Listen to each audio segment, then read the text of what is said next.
Assalamualaikum warahmatullahi wabarakatuh. Bismillahirrahmanirrahim. Alhamdulillahi rabbil alamin wa kafa. Alladzi an'ama alaina wa hada.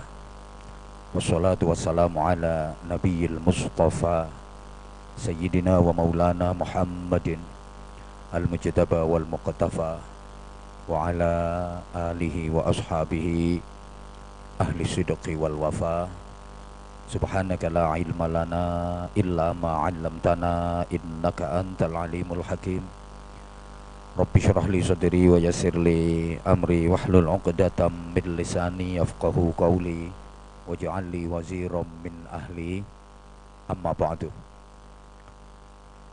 Janabul Qurama, para alim ulama, para sesepuh yang sama-sama kita taklimi, kita mohonkan doanya, yang sama-sama kita hormati, kita cintai, kita banggakan Bapak Kapolda Jawa Timur, beliau Bapak Inspektur Jenderal Polisi Dr. Tony Harmanto bersama Ibu. Kita doakan mudah-mudahan dikaruniai panjang umur, sehat walafiat,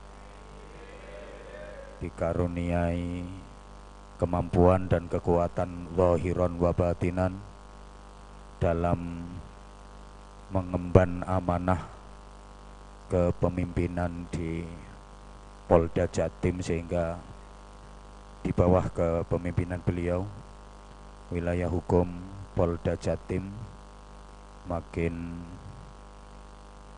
aman, makin kondusif.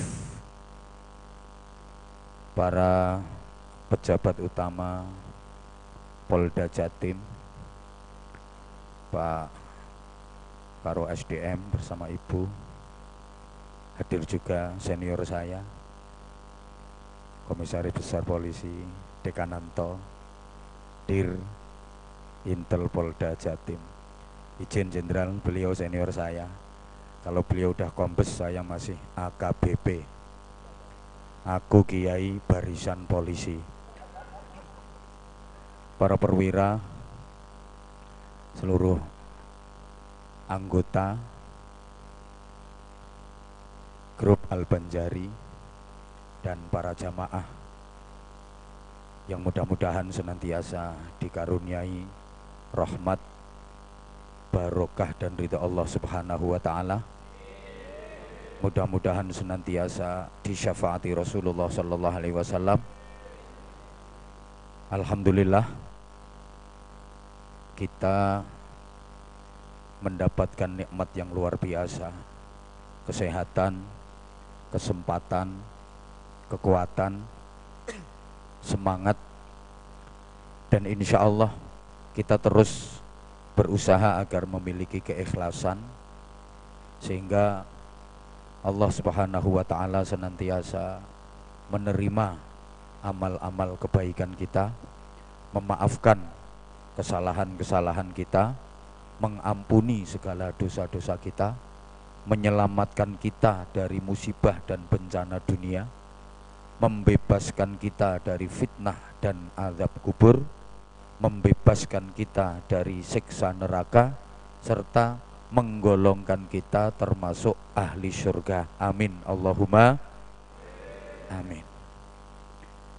Malam ini sekaligus sholawat, zikir, doa, ngaji, kita menghormat dan mensyukuri 77 tahun Polri. Karenanya izinkan terlebih dahulu mengucapkan Dirgahayu Polri yang ke-77. Mudah-mudahan makin jaya, mudah-mudahan makin profesional, mudah-mudahan presisi, berprestasi, hebat, bermartabat. Amin Allahumma amin. Jujur, setiap ngaji bersama polisi-polisi saya iri, karena Dulu saya pernah bercita-cita pengen jadi polisi, pengen banget, tapi sama orang tua nggak boleh. Saya dipaksa mondok ke pesantren.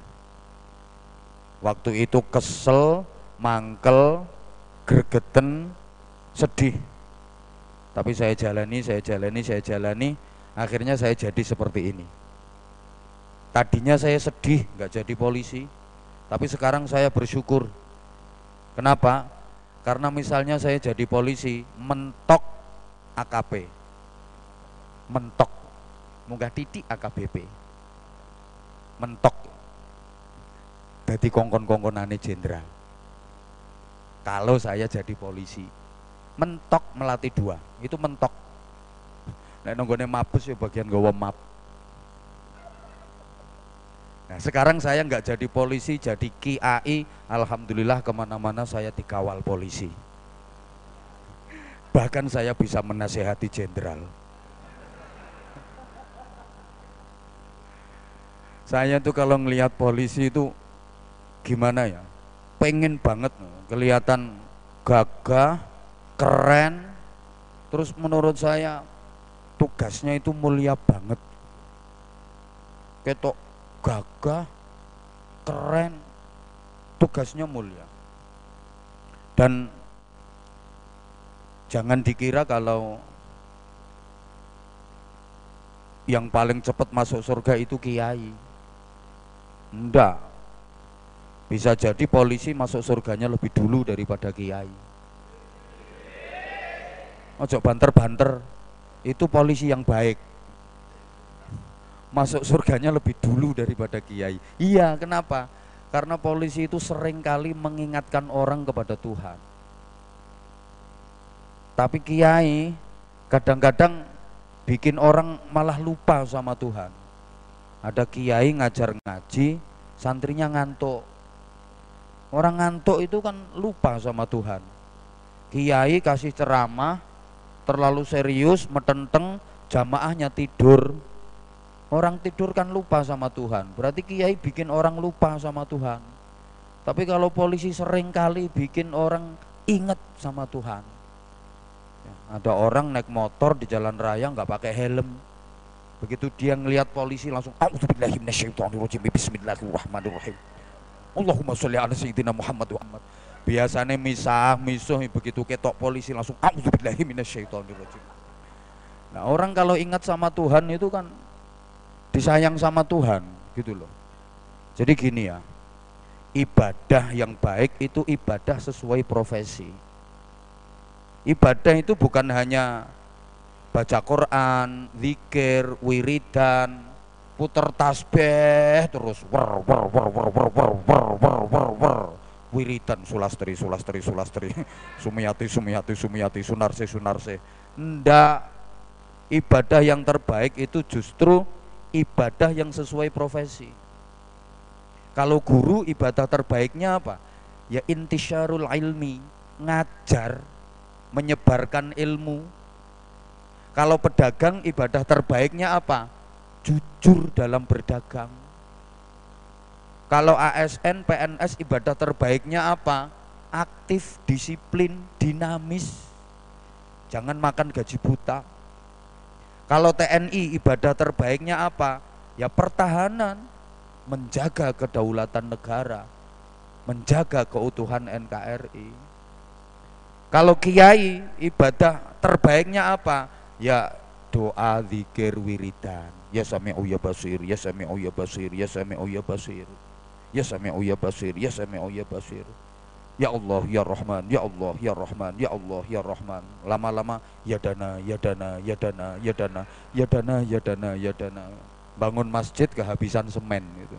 Ya dana, ya dana, ya dana, ya dana. Udah kayak gitu saya gak mandi yuk. Ya nasib, ya nasib, ya nasib ya. Kalau polisi ibadah terbaiknya apa? Ya kamtipmas. Jadi kita nggak boleh iri kalau misalnya polisi nggak pernah sholat tahajud. Bukan di situ wilayahnya.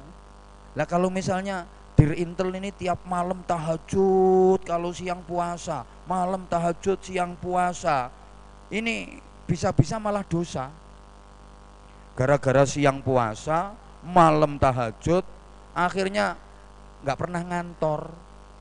Kacau ini, malah tahajudnya nggak diterima, puasanya nggak diterima. Makanya Pak Dirintel tahajud arang-arang aja.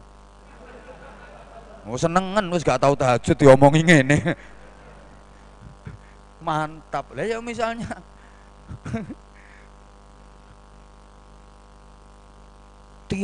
tiap hari puasa, ada orang lapor dan mobil saya hilang dan urus sendiri, aku lemes. Ini malah dosa posone polisi. Makanya polisi poso arang-arang Ramadan tok aneh ndak apa-apa. Jadi loh iya, ibadah yang baik itu sesuai profesi. Kalau orang kaya ibadah terbaiknya apa? Nyumbang. Kalau dirimu yang ngene-ngene iki ibadahmu. Wis sakmene akeh iki uman pironan sampean. Ibadah terbaikmu ya seperti ini. Sehingga gini ya, antara masing-masing komponen di negeri ini harus sinergi. Jangan pernah bilang kalau kiai pasti lebih baik daripada polisi. Tapi yo jangan pernah mengatakan polisi lebih baik daripada kiai. Sama-sama baik. Makanya harus sinergi. Ada hal yang polisi tidak mampu, yang mampu adalah kiai. Sebagaimana kiai tidak mampu, hal yang mampu adalah polisi. Gitu loh. Makanya izin jenderal, kiai-kiai, ulama-ulama yang bener loh ya, ini yang bener ya, kan ada juga yang nggak bener. Podo polisi ya, ada yang bener, ada yang nggak bener. Yang bener itu banyak membantu tugas polisi, meredam kriminalitas, ikut menciptakan ketertiban masyarakat, Kamtibmas, ya, memberikan pembinaan mental, moral, spiritual kepada masyarakat. Jadi yang mau jahat nggak jadi, yang mau nakal nggak jadi, ya karena dinasehati sama kiai-kiai. Andai kan nggak dinasehati kiai-kiai, polisi kualan. Coba kita hitung dari polsek aja, personel polsek itu anggotanya berapa? Padahal satu kecamatan itu rata-rata 20 desa sampai 25 desa. Anggota cuman 17 orang misalnya. Ya kualan, sak kecamatan itu yang nakal berapa orang? Polisi kualan. Siapa yang meredam masyarakat supaya nggak nakal? Ya kiai. Loh iyalah. Tapi ada hal yang kiai nggak mampu, ternyata yang mampu siapa? Polisi. Contoh ya, ada orang mabuk berjamaah, 30 orang nyekek botol, terus kiai datang, nggak boleh mabuk, bubar. Qala Allah Ta'ala fi kitabihil karim, innamal khamru wal maisiru wal ansabu wal azlamu rijsum min amali syaitan. Kira-kira yang mabuk 30 orang ini bubar, apa kiainya dilempar botol? Iya, ndase kiai diantem botol, nggak mampu kiai. Tapi kalau polisi yang datang, udah AKP aja bawa 2 anggota, ayo bubar, bubar, bubar, Pak bubar ya nyonyor, gitu. Jadi ini perlunya sinergitas, sama sebagaimana ulama dengan umarok itu juga harus sinergi, karena saling membutuhkan. Ada hal yang tidak dimampui oleh ulama, yang bisa menyelesaikan adalah umarok. Sebagaimana umarok tidak bisa menyelesaikan hal yang bisa diselesaikan oleh ulama. Contoh sederhana, misalnya saya pengen bangun masjid, anggarannya 10 miliar.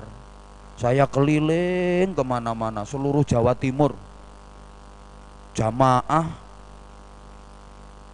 tak pidatoni, mari ikut berpartisipasi membangun masjid. Siapa yang ikut berpartisipasi membangun masjid karena Allah, akan dibangunkan istana megah di surga. Man bana masjidan lillah, banallahu lahu baitan fil jannah. Terus jurus saya sorban keliling sambil solawatan. Paling dapatnya ya 2.000, 5.000, 3.000. 50 tahun masjid nggak bisa berdiri, gak iso ngadeg masjidnya. Tapi kalau seorang Kapolda, ndak usah pakai dalil qala ta'ala qala Nabi, anggarkan 10 miliar, selesai 3 bulan. Ngono. Menengo iki ngerayu iki. Antemi lho iki. Ngerayu. Kalau saya 50 tahun masjid nggak bisa berdiri gitu loh. Kiai nggak mampu, tapi seorang kepala daerah mampu. Allahumma sholli ala Muhammad.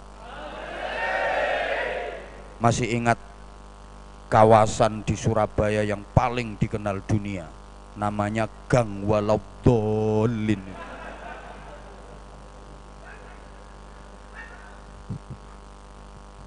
Saya itu sampai malu. Pernah pas ke Hong Kong, kok guyumu kok kaya gak percaya ngono, tak antemi sisan. Gini-gini itu udah Hong Kong, Taiwan, Jepang, Korea, beberapa negara Eropa. Terus lapo jere ngarit. Saya itu ditanya, where are you from, mister? Ngerti tak? Ya saya jawab, I am from Indonesia. Begitu dia tahu saya dari Indonesia, itu apa kata dia? Indonesia, Borobudur is good, Borobudur bagus. Terus dia itu cerita, Borobudur itu dibangun tahun sekian, borongane sakmene, semene entek sakmene. Apal, saya sampai heran, ini orang Hongkong kok hafal manakibnya Candi Borobudur. Ya aku gengsi sebagai seorang muslim, gengsi. Kenapa yang dikenal kok Borobudur, bukan milik umat Islam, padahal mayoritas Indonesia penduduknya beragama Islam kok. Aku kepingin menonjolkan Islamnya. Akhirnya tak omongi, nggak cuma Borobudur yang bagus, but Al-Akbar Moskow is very good. Masjid Al-Akbar jauh lebih bagus. Dia penasaran, where Al-Akbar Moskow? Tak bilangin, in Surabaya. Begitu dengar Surabaya, dia langsung nyeletuk, Surabaya, Doli is good. Jadi ternyata Doli itu lebih dikenal daripada Masjid Al-Akbar. La haula wala quwata illa billah. Coba, masih ingat kan itu kawasan Gang Walauddolin itu? Itu berapa jumlah penjual sarang burung di situ? 17.000 lebih. Ini kiai-kiai se-Jawa Timur sumpek, susah. Ya Allah, berapa ribu perzinahan terjadi setiap hari. Mau jadi apa? Akhirnya kiai-kiai itu sama berdoa, istighosah di mana-mana. Gimana supaya Gang Doli bubar? Ya Jabbar, ya Qahar, ya Dzal Syadid. Ya Allah, bubarkan Doli. Semakin diistighosahi, semakin rame. Malah kiai-kiai yang doanya ampuh itu ngeri lek ndonga. Ya Allah, jadikan begenggek-begenggek Doli itu, gudikan semua ya Allah. Pelacur-pelacurnya jadikan boresen biar nggak laku ya Allah. Lu semakin didoai tambah mulus-mulus coba. Kiai nggak mampu, tapi begitu seorang wali kota bikin perda nomor sekian, garis miring sekian, angkor Romawi sekian, memutuskan ya apa yuk, pokoknya intinya Gang Doli harus dibubarkan. Cukup dengan tanda tangan eret cetok, selesai. Paham? Maka sesungguhnya tugas utama hidup kita itu ada dua. Urusan hidup itu ada dua. Allahumma sholli ala Muhammad. Pertama, apa yang disebut dengan God relationship. Ayo tirok nih bareng-bareng. Ya Allah, tirok no. Woi, sing sebelah kono. God relationship bareng. Lah ngono lho, cek ketolek polisi kok lemes. Urusan dengan Allah, atau dalam bahasa kita sering disebut hablum minallah. Yang kedua namanya human relationship bareng. Nah, ini urusan dengan sesama manusia, atau biasa disebut dengan hablum minan nas. Loh, ibadah itu intinya ya dua itu. Tugas utama hidup manusia ya dua itu, hablum minallah dalam garis vertikal dan hablum minan nas dalam garis horizontal. Coba, pedoman utama kita Al-Qur'an. Itu ya hablum minallah, hablum minan nas. Al-Qur'an itu dimulai dengan suratul Fatihah. Isinya apa? Berdoa dan memuji kepada Allah. Itu simbol hablum minallah. Al-Qur'an ditutup dengan surah An-Nas. Qul a'udzu birabbin nas. Itu simbol hablum minan nas. Salat, ibadah paling pokok, diawali dengan niat bareng takbiratul ihram. Allahu Akbar. Mengagungkan Allah. Itu simbol hablum minallah. Salat ditutup dengan salam. Assalamualaikum warahmatullah. Noleh kanan. Assalamualaikum warahmatullah. Noleh kiri. Sampean sampai sekarang sholat kalau pas salam itu masih tolah-toleh, masih. Terus no. Itu ada orang nggak ada orang tetap noleh. Engkau pas sholat gak ono wong nang metan teng gak gelem noleh. Waya salam, assalamualaikum warahmatullah. Assalamualaikum warahmatullah. Ditegur koncoe, bro, kok nggak noleh? Sepi. Ada orang nggak ada orang tetap noleh. Itu filosofinya apa sih? Assalamualaikum warahmatullah, toleh kanan. Siapapun yang ada di sebelah kanan saya, kalian semua tak doain mudah-mudahan selamat dapat rahmat kasih sayang Allah. Nah, ganti toleh kiri. Assalamualaikum warahmatullah. Siapapun yang berada di sebelah kiri saya, manusia atau bukan manusia, siapapun, tak doakan semuanya selamat dapat rahmatnya Allah. Berarti kan menebar keselamatan, menebar kesejahteraan. Ini simbol hablum minan nas. Makanya ayat Quran itu kalau bicara sholat, aqimus sholah, gandengannya pasti wa'atuz zakah. Sholat hablum minallah, zakat hablum minan nas. Semua sampai haji, umrah itu diawali dengan ihram. Nawaitul hajja wa ahramtu bihi lillahi ta'ala labbaik Allahumma hajjan. Atau kalau umrah, nawaitul umrata wa ahramtu biha lillahi ta'ala labbaik Allahumma umratan. Ini simbol hablum minallah. Terakhir apa? Tahallul. Tahallul itu mencukur rambut kepala atau memotong minimal 3 helai rambut kepala. Berarti ini hablum minan das. Ya kan, dasnya nas. Iya, tugas utama kita itu 2. Menjaga hubungan baik dengan Allah, menjaga hubungan baik dengan sesama, dan ini harus imbang. Dua-duanya nggak boleh timpang. Allahumma sholli ala Muhammad. Maaf, ada orang misalnya ibadahnya bagus sama Allah, tapi hubungan sosial dengan sesama manusia jelek, ini nggak diterima sama Allah. Sholatnya top, khusyuk, usolli, takbiratul ihrami sendakep sampai melungker Allahu Akbar. Bacaannya fasih kabir alhamdulillah katsirun puasa tiap hari, pergi haji tiap tahun, pergi umroh seminggu 5 kali, rumahnya Mekah.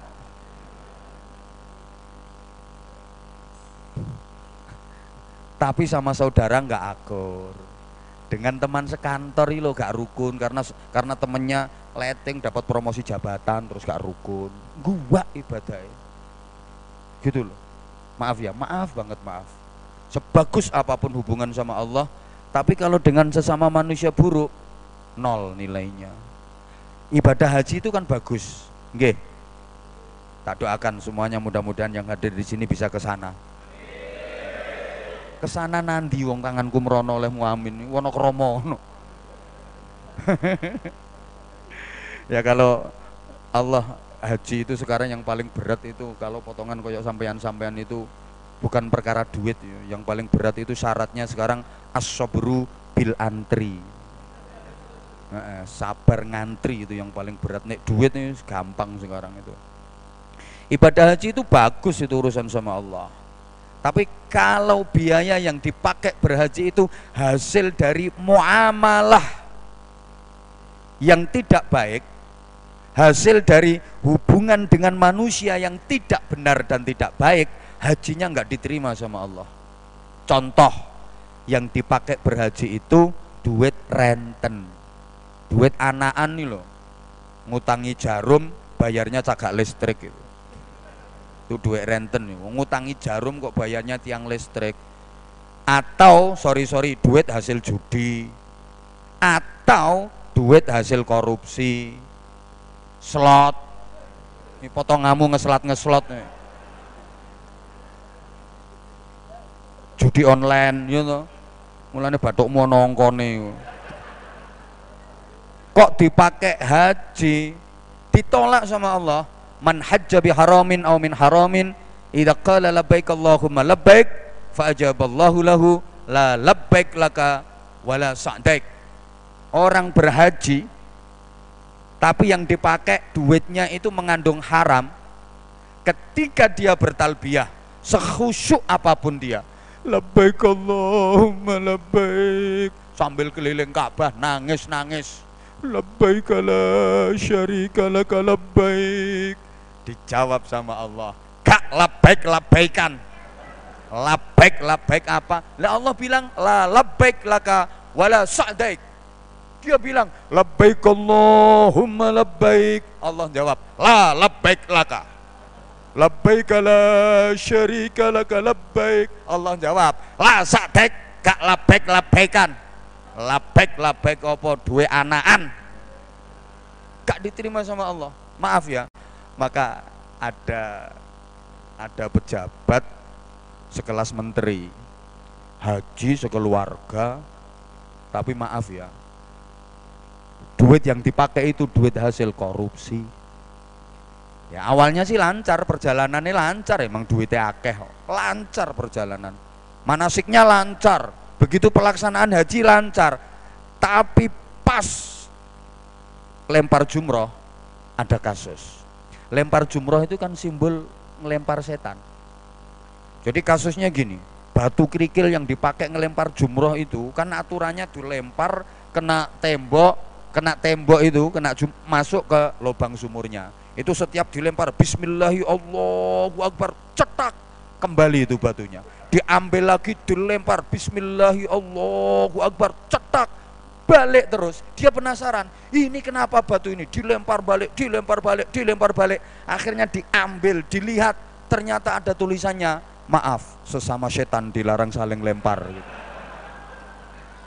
Podo setanian teman-teman. Nah, ini sengaja saya singgung dikit, insya Allah. Tadi ada informasi dari Ibu Kapolda, request beliau sekalian nanti di akhir kita sama-sama mendoakan Pak Karo SDM bersama Ibu yang insya Allah akan pergi haji, juga Pak Irwasda bersama Ibu insya Allah tanggal 19 beliau berangkat menunaikan ibadah haji. Mudah-mudahan mulai awal berangkat selama pelaksanaan sampai nanti pulang diberikan selamat, lancar, dijadikan haji yang mabrur. Insya Allah bareng saya Pak Irwasda, Pak Karo SDM, saya insya Allah juga tanggal 19 saya berangkatnya pakai Garuda dari Jakarta. Cuman saya mungkin jamnya 16.40, kalau jenengan mungkin di jam 12-nya. Mbah bareng mbah enggak?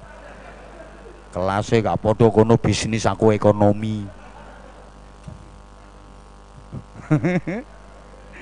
Nggak tahu, saya juga ngikuti kok, saya diminta ikut bagian mustasyar dini di Kementerian Agama bareng kiai-kiai sepuh itu. Ya nggak tahu, pokoknya tanggal 19 berangkat sekitar jam 16.40 pakai Garuda, tanggal 19 juga.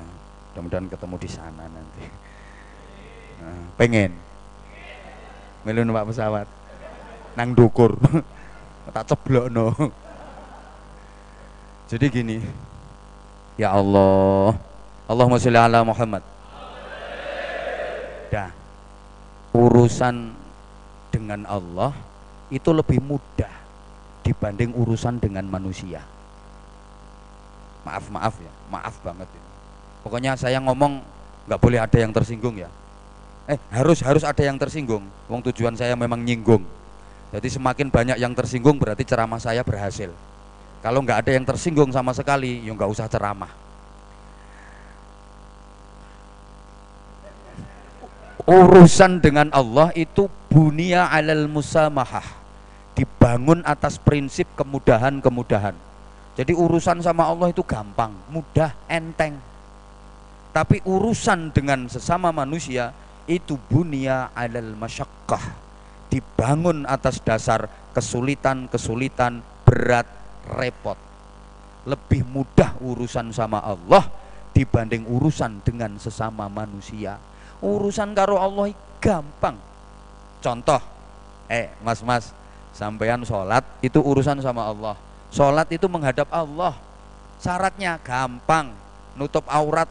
Contoh, asal pusar ke bawah, lutut ke atas bagi laki-laki tertutup, diterima sama Allah. Jadi misalnya ya, sampean sholat sarungan tok, gak kelamben, gak kaosan, gak pakai baju, gak pakai kaos, sarungmu ngepir sisan, dipakai jalanin ndut. Yang penting pusar ke bawah, lutut ke atas, ketutupan, diterima sama Allah. Allah welcome. Iya. Ayo coba, ayo kon, madepo komandanmu, sarungan tok, didebang kok. Gini apa mboten? Lah kita mau menghadap Pak Camat saja itu loh. Misalnya pakai sarung, nggak usah pakai baju. Diterima apa enggak kira-kira? Yo enggak, camate wedi dikira wong gendeng. Urusan sama Allah itu gampang kok. Halo? Ini yang sebelah sini dengerin apa enggak tuh ini? Paham apa enggak omongan saya? Kalau omongan saya enggak difahami, ya udah ceramah bentar aja mulai aku. Bisa difahami ya? Oke, urusan sama Allah itu gampang. Gampang kok. Ada pencuri, gak ngerti, maling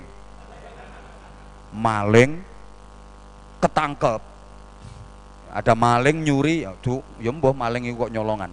Ada maling nyuri, ketangkep, akhirnya dilaporkan ke polisi. Terus malingnya ini kan dosa sama Allah dia, terus dia taubat.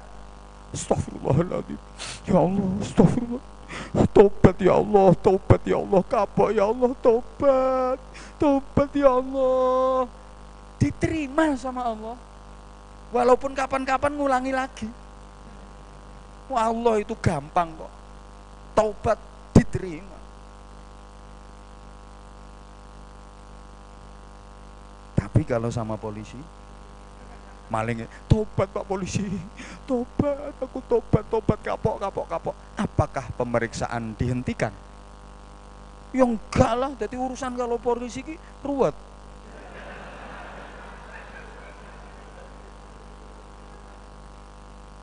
Loh iya, wah itu ya masalah itu ya aturan bro. Ini harus diselidiki, dicari saksi-saksinya, dicari barang buktinya. Ngono. Tapi kalau urusan sama Allah itu mudah. Coba, sholat duhur berapa rakaat? Sholat asar berapa rakaat? Oke, podo Bojonegoro ya 4. Misalnya ya, sampean dari Surabaya sini, terus pergi ke Semarang. Ngapain? Healing. Atau ke Malang lah, jalan-jalan, mantai, lihat-lihat, rekreasi. Kok terus capek, kesel, masuk waktu sholat duhur, ngomong nang Allah, ya Allah aku capek ya Allah, duhur jangan 4 rakaat ya Allah ya. Jadi Gusti Allah, ya nggak apa-apa, 2 saja. Allah itu enak. Aku capek ya Allah, kalau duhur 4 rakaat itu kok berat. Ya udah, duhur 2 rakaat saja. Nanti asar juga gitu, masih capek ya Allah, jangan 4 ya. Ya nggak apa-apa, 2 rakaat saja.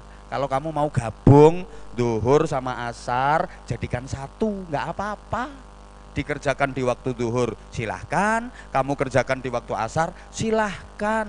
Allah itu gampang. Lagi puasa, perjalanan jauh, ya Allah lapar, ya Allah ndak kuat, mangano. Allah itu enak.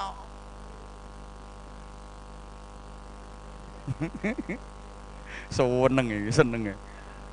Tapi kalau urusan dengan sesama manusia, berat. Mau ngurus sertifikat tanah misalnya, ke kantor pertanahan, satu sertifikat 10 juta misalnya gitu. Pak, jangan 10 juta Pak ya, 4 juta saja. Gak iso. 10 juta paten, iku gorong jatahku sih. Hui. Ketake dirintel guyu eling pas dadi Kapolres Tabanan biyen. ini anak buah saya itu. Menengo. Allahumma sholli ala Muhammad. Ya. Sehingga urusan dengan manusia itu berat. Sampean punya hutang. Misalnya ya, kan potonganmu akeh hutangnya. Punya hutang ke temen ya. Terus mati. Ayo ngomong amin. Hutang itu belum dibayar. Terus ahli warisnya, keluarganya nggak ada yang bayar.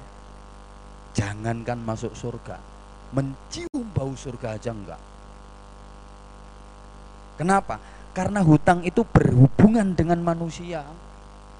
Masya Allah, hutang itu berhubungan dengan manusia. Kalau urusannya sama Allah gampang, ini urusannya sama manusia.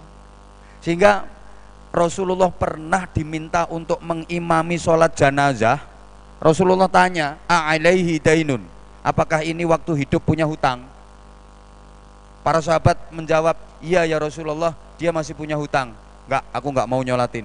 Enggak, aku enggak mau nyolatin. Aku enggak mau nyolatin orang yang mati masih punya tanggungan hutang. Kemudian ada sahabat yang, ya Rasulullah, hutangnya almarhum ini saya yang jamin, saya yang nanggung. Bener? Iya ya Rasulullah. Baru Rasulullah mau ngimami sholat jenazah. Mungkin pikiran sampean gini, Rasulullah kok tega banget ya. Ada umat yang kayak gitu kan mestinya harus didoakan supaya diampuni Allah. Rasulullah kok malah gitu, kok tega banget. Justru karena Rasulullah sayang banget sama umatnya, Rasulullah cinta banget sama si mayit itu. Rasulullah nggak ingin mayit itu kasus perjalanannya menuju ke akhirat gara-gara hutang. Kenapa? Didoakan Rasulullah pun nggak bisa kalau urusan hutang. Didongakno Kanjeng Nabi lho gak kena. Apa maneh trimo Kanjeng Pak. Kalau urusan hutang harus beres. Orang yang mati syahid itu semuanya yadkhulunal jannah, masuk surga. Illa man lahu dainun, illa man alaihi dainun wa laysa lahu wafaun. Kecuali orang yang punya hutang tidak dibayar. Mati syahid itu sebagus-bagusnya kematian, dijamin surga. Tapi kalau punya hutang yang tidak beres, tidak dilunasi, nggak bakalan bisa masuk surga. Apa maneh mati sangit? Kayak bom-bom bunuh diri ngono iku lah mati sangit kabeh. Gak jihad kok jahat, kendat. Hoi. Iki dirungokno tak gak tuh aku ngomong iki. Gitu loh. Orang punya hutang, mati belum diberesi, ini begitu masuk alam kubur langsung ditangkap sama polisi kuburan, masukkan penjara. Sebagus apapun ibadahnya, walaupun dia ahli ibadah, mati punya hutang belum beres, langsung ditangkap, cek di penjara dan tidak dibebaskan sampai nunggu persidangan. Padahal di alam kubur itu enggak ada persidangan, adanya persidangan di alam akhirat. Aku krungu kabar kok ngono. Persidangan itu di akhirat, di alam kubur enggak ada persidangan. Kecuali kalau hutangnya diberesi oleh ahli warisnya, langsung bebas tanpa sidang. Ini urusan dengan manusia. Sampai orang pergi haji, izin Pak Karo SDM, Pak Irwasda, kalau punya hutang belum dibayar, maka bepergiannya, safarnya dihukumi safar maksiat. Diinget-inget, Pak Irwasda mungkin punya hutang ke anak buah yang hutang janji mau kasih bonus apa. Nah, kayak gitu. Jadi perjalanan lungone bepergiannya itu dihukumi safar maksiat. Hajinya sah apa enggak? Lah kalau syarat rukun wajibnya dikerjakan, yang membatalkan ditinggalkan ya tetap sah-sah saja, tapi safarnya dihukumi safar maksiat. Sehingga aturannya orang mau berangkat haji itu kayak orang mau mati. Diizinkan pamit keluarga, pamit handai tolan, barangkali masih ada hutang piutang, tolong ngomong, jangan sampai menghambat kemabruran ibadah haji gitu. Kalau terpaksa ngomong gini, ini penting sampean menawa haji. Bro, aku kan punya hutang sampean 10 juta. Aku ini mau berangkat haji. Duitnya tak pakai sangu dulu ya. Nanti urusan utangku sama sampean tak bayar kalau aku pulang. Kalau orangnya, oh ya nggak apa-apa, aku doakan berangkat toh. Tapi lawangnya, mah sauren enake numpak pesawat, duitku gak dibayar, wajib dibayar. Aku sen duwe utang pora ya. Nah ya ini urusan dengan manusia itu berat banget. Oke, yang terakhir, rawel apa? Ndak boleh lama-lama. Yo sampeyan nganggur, beliau ngawur. Sampeyan nganggur, beliau ora ono Kapolda ono ya sampai jam 12 gak apa-apa. Iki musuhnya jenderal. Ya nek musuh dirimu. Gak oleh suwe-suwe. Oke. Berikutnya gini. Modal utama supaya bisa hablum minallah bagus, hablum minan nasnya bagus apa? Ya tentu saja iman dengan ikhtiar dan doa. Islam itu integral. Ini ngerti integral ora sampean? Gak ngerti?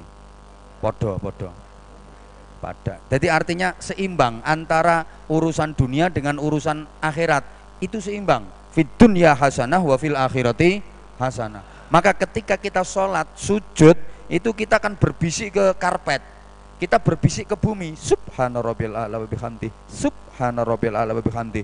Itu mampu menggetarkan langit. Makanya kalau baca pelan-pelan saja, subhana, itu langit udah bergetar. Nah kalau membacanya terlalu kenceng, subhana rabbil a'la wa bihamdi, jebol nanti langitnya.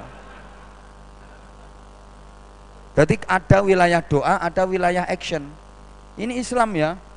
Ya doa ya iya, ikhtiar ya iya.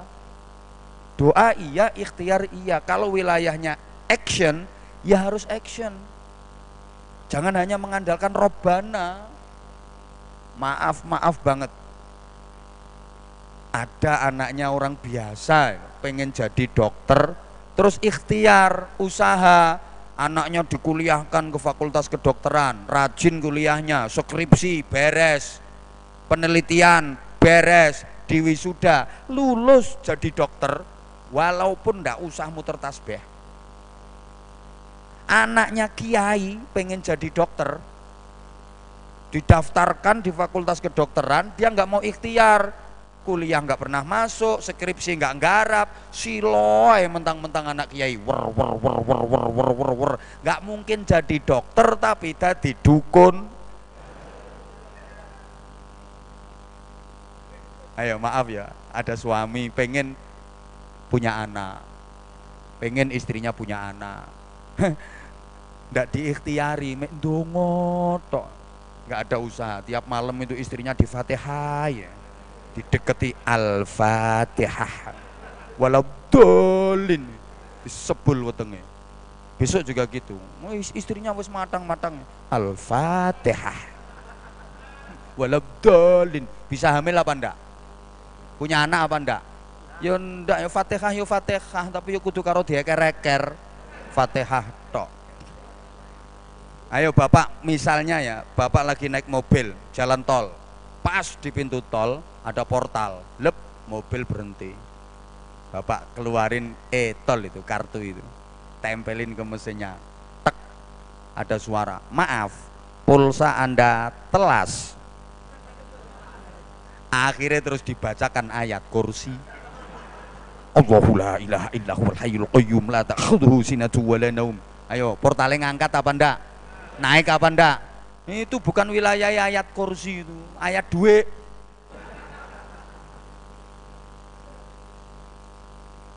Jadi kalau wilayahnya action ya action gitu. Ada caleg, calon legislatif itu keliling ke dapilnya, tiap rumah dimasuki, sekeluarga dimasuki. Permisi Bapak Ibu sekeluarga, mohon doa dan restunya. Insya Allah saya akan mewakili dapil sini jadi anggota DPRD. Mari sama-sama kita membaca sholawat nariyah. Allahumma sholli sholatan kamilah. Ganti masuk rumah sebelahnya, Bapak Ibu sekeluarga, mohon doa dan restunya. Insya Allah saya akan mewakili aspirasi wilayah dapil sini, nyalek dari daerah sini. Mari kita sama-sama membaca sholawat nariyah. Angger wong didui sholawat nariyah, kepilih apa enggak? Kepilih apa enggak? Gak mungkin, itu bukan wilayah sholawat nariyah, tapi wilayah sholawat rupiah gitu. Nah, sekarang sholawat nariyah itu kalah ampuh sama sholawat rupiah. Apalagi masyarakat kita itu orangnya tawaduk, artinya tahu warna duit. Warna duitnya apa, nominalnya berapa. Kalau ditanya nanti kamu pilih siapa, aku tentu pilih yang berjuang. Maksudnya beras, baju, dan uang. Bukan figurnya seperti apa, visi misinya kayak apa kok. Kalau ditanya ukurannya NPWP, nomor piro, wani piro. Jadi kalau wilayahnya action, ya harus action, tapi jangan pernah meninggalkan doa, jangan melupakan Allah. Kenapa? Karena semua aktivitas kita itu sandarannya Allah. Sehingga saya jujur bangga banget bagaimana Polda moco simtud duror, isine sholawat, doa. Ini kan untuk ngimbangi. Yakin imannya top. Iman itu segalanya. Iman itu motor penggerak. Seluruh amal kita itu digerakkan dengan motor yang namanya iman. Kita bisa sholat, kita bisa sholawat, kita bisa baca Quran, kita bisa puasa. Itu karena didorong oleh motor penggerak yang namanya iman. Bahkan iman pula yang menjadi motor penggerak dari para pahlawan dulu, para sesepuh kita berjuang mengusir penjajah, melawan penjajah, itu juga karena didorong oleh iman. Ini yang jarang orang ingat itu. Maaf, mereka ditanamkan kuat hubbul waton minal iman, bahwa cinta tanah air itu bagian dari iman. Ditanamkan kuat ke jiwa mereka, para pahlawan, para pejuang. Hubbul waton minal iman, cinta tanah air itu bagian dari iman. Lah, tanah air kita bukan Syria, tanah air kita bukan Afghanistan, tanah air kita bukan Irak, tanah air kita adalah Indonesia. Maka mencintai Indonesia adalah bagian dari iman. Rasulullah begitu. Kalau Nabi uhibbul Arabiyyah li'anni wulidtu fil Arab, aku mencintai Arab karena aku dilahirkan di Arab. Lah, kita sebagai bangsa Indonesia prinsipnya gimana? Yuhibbul Indonesia li'anni wulidtu fi Indonesia. Aku mencintai Indonesia karena aku dilahirkan di Indonesia, aku besar di Indonesia, yang aku injak bumi Indonesia, yang aku hirup udara Indonesia, yang aku minum air Indonesia, yang aku makan adalah tanaman dan buah yang tumbuh di bumi Indonesia. Aku ibadah di bumi Indonesia, aku berjuang di bumi Indonesia, kelak aku dikebumikan pula di bumi Indonesia. Ngono. Kowe ora tepuk tangan belas ya. Telat. Aku peten dengan gak karuan kono duwe. Ngene iki peten dengan ngene iki kok oleh piro? Gak cetha. Tuh. Kalau enggak iman yang menggerakkan, coba dipikir. Kalau bukan karena dorongan iman, ayo coba dipikir. Apa berani perang? Penjajah itu tentaranya profesional, persenjataannya lengkap, modern. Dulu pejuang-pejuang itu senjatanya apa? Bambu runcing. Bahasa Inggrisnya the pucuan. pucukan musuhe Maryam. Ya nek Maryamah enteng, nek Maryamah ini Maryam musuhe, tapi kok menang. Ayo, bambu runcing lawan Maryam. Ayo, rotan penjalin ini loh, kalau nggak tahu rotan, lawan granat kok menang. Jenderal mana yang berani taruhan? Bambu runcing bisa menang lawan Maryam.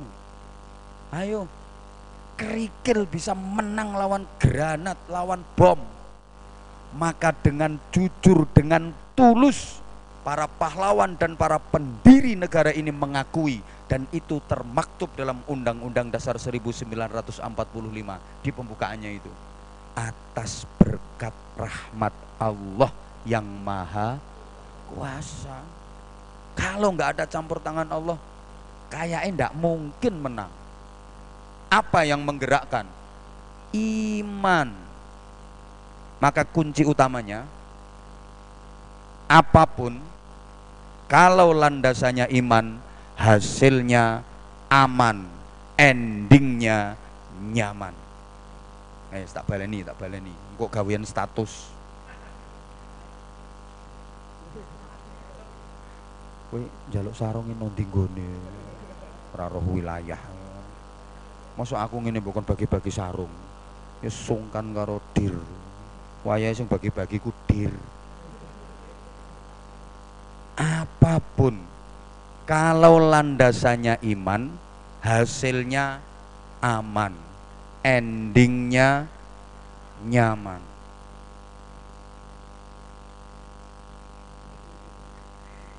Iman itu pondasi utama kehidupan. Wes ngene ae. Iman itu berarti gini, iman itu bersandar hanya kepada Allah, bergantung hanya kepada Allah. Kalau bersandarnya pada Allah pasti kuat, karena Allah selalu ada, Allah nggak pernah habis.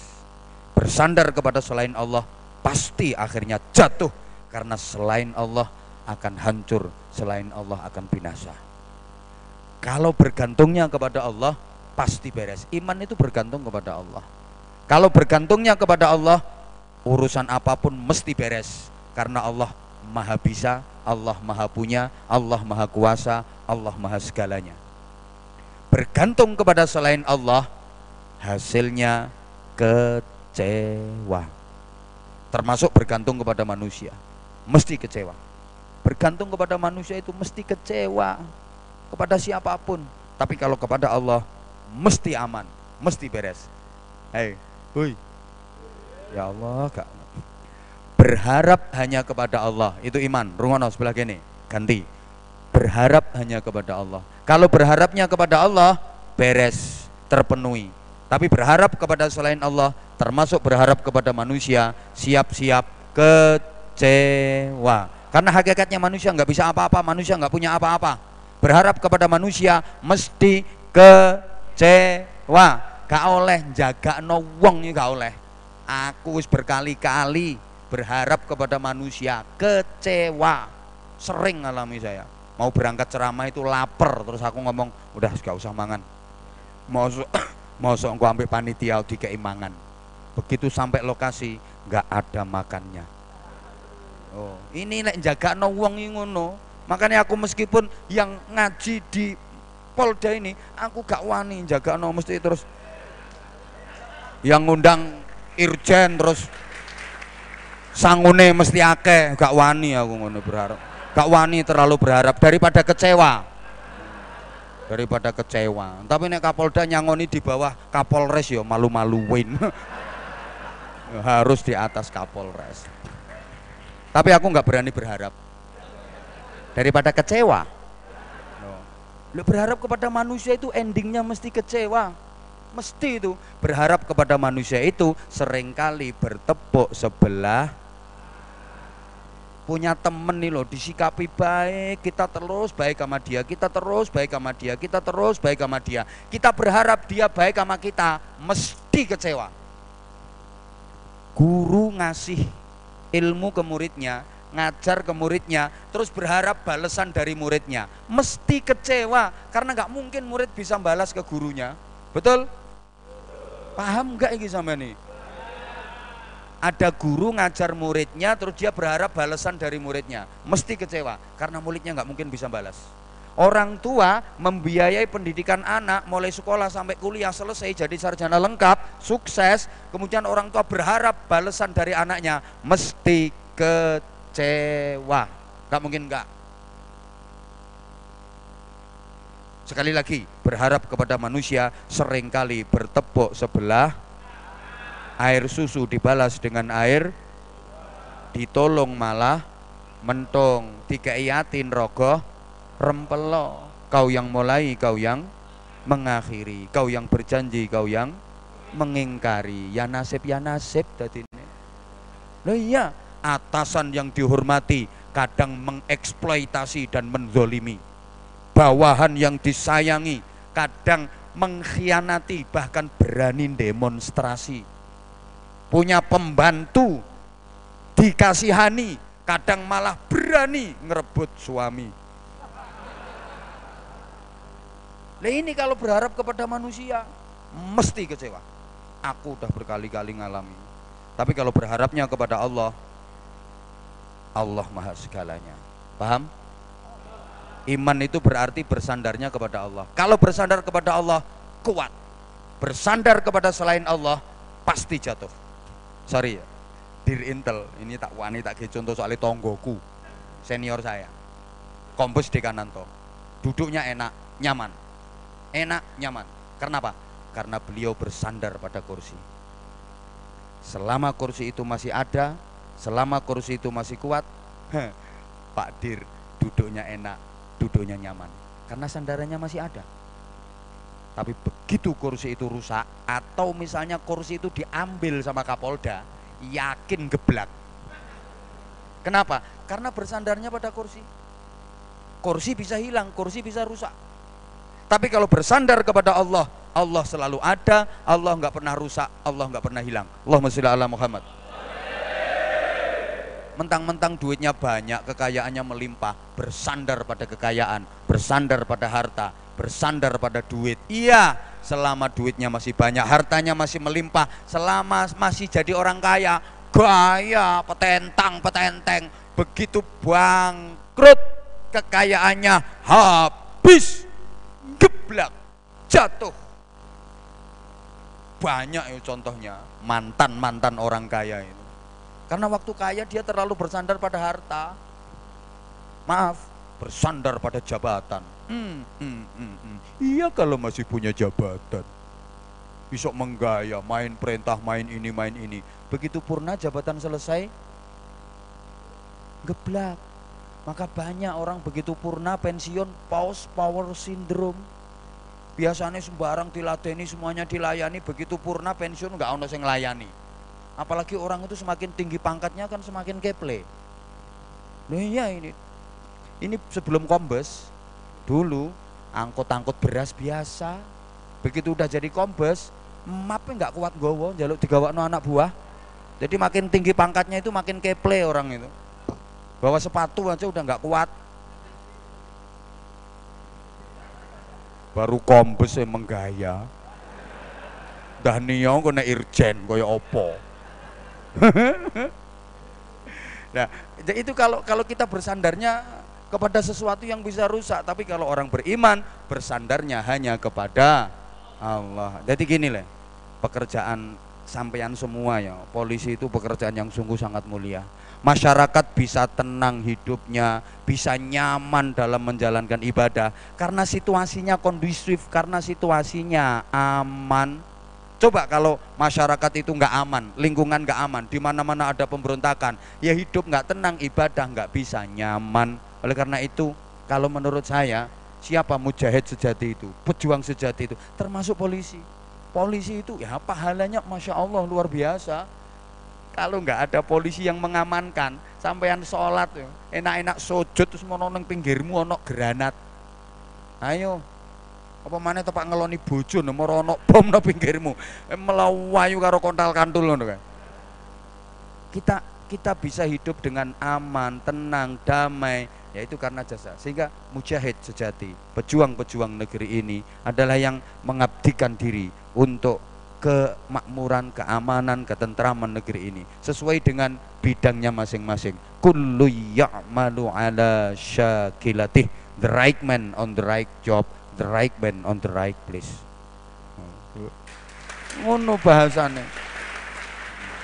Demikian yang saya sampaikan.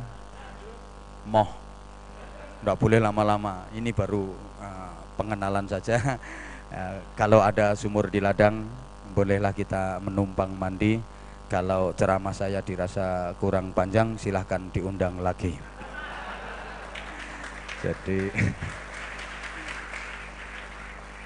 hidup meyakinkan, hidup menyakitkan, hidup menyakitkan tanpa hadirnya seorang kekasih. Cukup sekian dan terima kasih. Tanpa kekasih hidup terasa hampa. Terima kasih dan sampai jumpa. Ayo sama-sama kita akhiri dengan doa. Mudah-mudahan seluruh anggota Mapolda Jatim ini diberikan kesehatan jasmani rohani, diberikan kekuatan dohiran wa batinan, diberikan kehidupan yang barokah semuanya. Terkhusus untuk beliau berdua, Bapak Karo SDM bersama Ibu, Pak Irwasda bersama Ibu yang akan menunaikan ibadah haji. Mudah-mudahan diberikan kelancaran, diberikan kemudahan, dijadikan sebagai haji yang mabrur. Ala hadhiniyah wa ala kulli niyatin salihah bijahin nabi rahmah syafi'il ummah wa binati du'a wal qabul wa ijabati sul husulil amali wal ma'mul bijahi sayyidina rasul Muhammadin sallallahu alaihi wasallam ala man nawaina wa ala ma nubi salafuna salahin khusus khasil hajjal nabis. Al-Fatihah. A'udzu billahi minasy syaithanir rajim. Bismillahirrahmanirrahim. Alhamdulillahi rabbil alamin arrahmanir rahim maliki yaumiddin. Iyyaka na'budu wa iyyaka nasta'in. Ihdinas siratal mustaqim. Siratal ladzina an'amta 'alaihim ghairil maghdubi 'alaihim waladdallin. Rabbighfirli wa liwalidayya wa lil mu'minina amin ya rabbal alamin. Allahumma shalli 'ala sayyidina Muhammadin wa 'ala alihi wa sallim radhiyallahu tabaraka wa ta'ala kulli sahabati rasulillahi ajma'in. Walhamdulillahi rabbil alamin. Allahumma salli ala sayyidina Muhammadin salatan tuballighuna biha hajja baitikal haram wa ziyarata qabri nabiyyika alaihi afdhalus salah wassalam fi lutfin wa afiyatin wa salamatin wa bulughil maram wa ala alihi wa sahbihi wa sallim.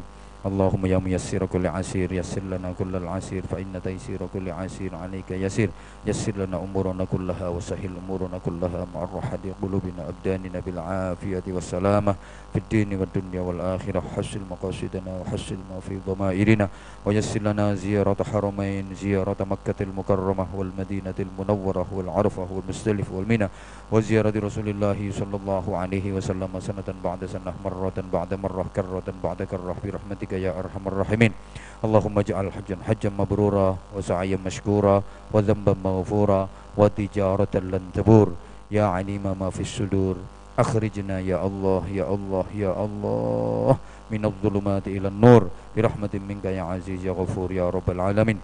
Allahumma la tada' lana fi majlisina hadha dhanban illa ghafartah wa la hamman illa farajtah wa la karban illa nafastah wa la aiban illa satartah wa la maridan illa syafaitah wa la jahilan illa 'allamtah wa la dhallan illa hadaitah wa la mu'asiran illa yasartah wa la maqsudan illa hasaltah wa la du'aan illa istajabtah wa la faqiran illa aghnaytah wa la daynan illa addaitah wa la hajatan min hawaijid din wad dunya wal akhirati hiya laka ridan illa qadaytahu yasartaha yassir umurana ya Allah washrah sudurana wakhtim bis salihati a'malana. Allahumma ahsin aqibatana fil umuri kulliha wa ajirna min khizyid dunya wa adzabil akhirah. Allahumma inna nas'aluka as-sihhata wal afiyah was salamah wal afwa wal mu'afata daimah. Allahumma sallimna wa sallim dinana wa sallim dunyana wa sallim akhiratana wa la tusallib waqtana za'i imanana wa la tusallib alaina man la yakhafuka wa la yarhamuna warzuqna khairal dunya wal akhirah innaka ala kulli syai'in qadir wa bil ijabati jadir. Rabbana atina fid dunya hasanah wa fil akhirati hasanatan wa qina adzabannar wa qina adzabannar wa qina adzabannar wa adkhilnal jannata ma'al abrar bi rahmatika wa fadlika ya aziz ya ghaffar ya halim ya sattar ya rabbal alamin. Jazallahu anna sayyidina Muhammadan sallallahu alaihi wasallam ma huwa ahluh bi fadli subhana rabbika rabbil izzati amma yasifun wa salamun alal mursalin walhamdulillahi rabbil alamin. Terima kasih, dan segala salah segala khilaf saya Anwar Zahid Dengan kebodohan dan keterbatasan saya mohon maaf yang sebesar-besarnya. Wafaqanallahu wa iyyakum lima yuhibbu wa yardah. Wassalamualaikum warahmatullahi wabarakatuh.